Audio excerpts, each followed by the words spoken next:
18-year-old Mukim Khan lost his life because his friends decided kidnapping him and making a ransom demand would be the easiest way to make some money. Now, this is not the first time this has happened. Time and again, pure and simple greed is what has driven young teenagers to commit murder.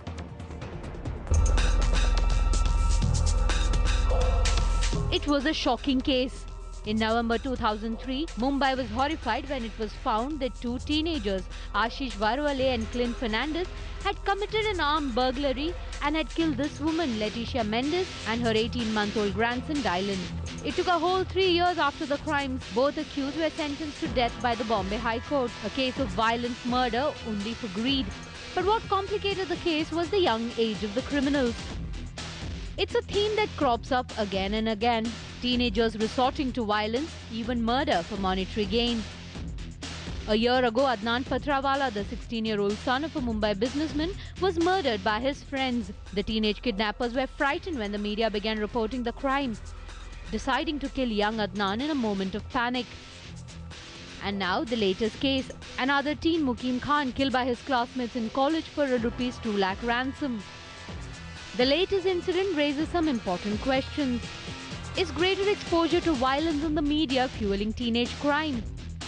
Is the culture of instant gratification behind the growing trend of teens taking to crime? Is it time to introduce counseling programs in schools to address the needs of troubled teens? It's now clear that the latest case is not one that can be dismissed as a stray incident.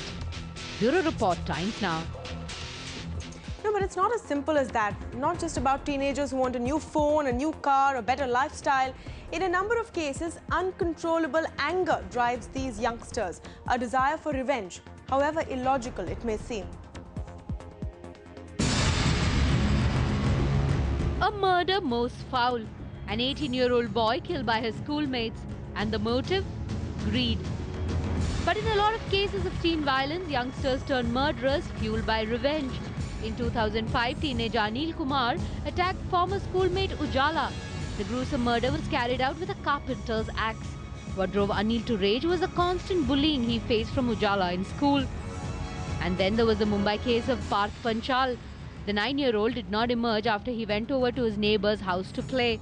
What emerged later was that his 16-year-old neighbor strangled him to death, going on to hide his body in this cupboard and then under his bed.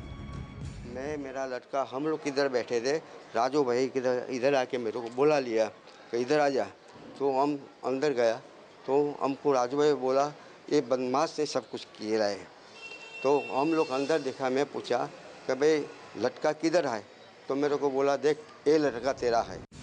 Police say the teenager, whose identity was not revealed at the time, developed a fondness for his victim, and when it was not reciprocated, he resorted to murder.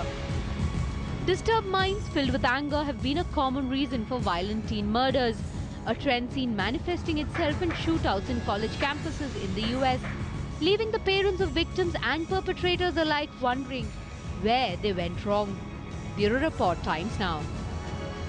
Now, after the break, we look at a chilling phase in the Western world which saw bloody campus shootouts from Virginia Tech to Columbine to Canada.